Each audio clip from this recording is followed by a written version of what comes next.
Border Gavaskar trophy ఉత్కంఠకరంగా మారింది. మూడో టెస్టులో ఎవరు పైచేయి సాధిస్తారన్న చర్చ కూడా ఊపందుకుంది. టీమిండియా గేమ్ ప్లాన్ పై ఒక్కొక్కరు ఒక్కోలా స్పందిస్తున్నారు. భిన్నమైన వాదనలు వినిపిస్తున్నారు. జట్టులో మార్పులపైన ఎవరి అభిప్రాయాలు వారు చెబుతున్నారు. భారత జట్టు బ్రిస్బేన్ టెస్ట్ కు రెడీ అవుతున్న సమయంలో మాజీ క్రికెటర్ హర్భజన్ సింగ్ కూడా రియాక్ట్ అయ్యాడు. తుది జట్టులో 2 మార్పులు జరిగే అవకాశముందన్నాడు. ఇద్దరిని తుది జట్టు నుంచి తప్పిస్తారని అంచనా వేశాడు. స్పిన్ విభాగంలో అశ్విన్ స్థానంలో వాషింగ్టన్ సుందర్ మళ్లీ జట్టులోకి రావచ్చన్నాడు. తొలి టెస్టులో సుందర్ 2 వికెట్లు తీసిన విషయాన్ని గుర్తు చేశాడు. పేస్ విభాగంలోనూ ఒక మార్పు తప్పకపోవచ్చన్నాడు. హర్షిత్ రాణా స్థానంలో ప్రసిద్ధ్ కృష్ణ జట్టులో చేరే ఛాన్స్ ఉందన్నాడు. ప్రసిద్ధ్ ఎక్కువ బౌన్స్ ను రాబట్టగలడన్నాడు. బ్యాటింగ్ ఆర్డర్ లో మార్పులు ఉండకపోవచ్చన్నాడు. రోహిత్ ఓపెనర్ గానే రావాలని సునీల్ గవాస్కర్ కూడా చెప్పాడన్నాడు. అయినా టీం మేనేజ్మెంట్ ఆ దిశగా ఆలోచించకపోవచ్చన్నాడు. పెర్త్ టెస్టులో రాహుల్, యశస్వి జైస్వాల్ ఓపెనర్లుగా రాణించారన్నాడు.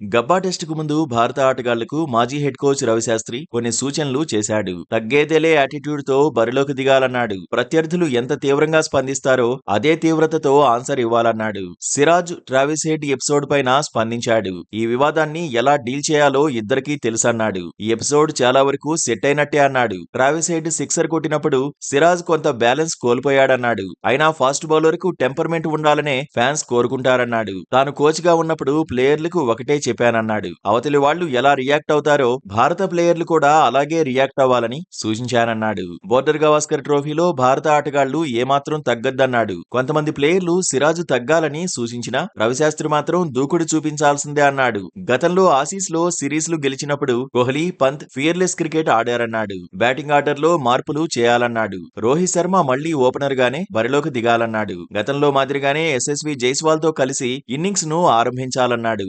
మిడిల్ ఆర్డర్ లో ఆడించాలన్న ప్లాన్ సరికాదన్నాడు. ఓపెనర్ గా వచ్చి రోహిత్ తన నేచురల్ గేమ్ ఆడాలన్నాడు. మూడో టెస్ట్ లో భారత తుది జట్టులో ఒక మార్పు జరిగే అవకాశం ఉందని పుజారా అన్నాడు. అశ్విన్ ప్లేస్ లో వాషింగ్టన్ సుందర్ ను తీసుకునే ఛాన్స్ కనిపిస్తోందన్నాడు. హర్షిత్ రాణాను తుది జట్టులో కొనసాగించే అవకాశాలు ఉన్నాయన్నాడు.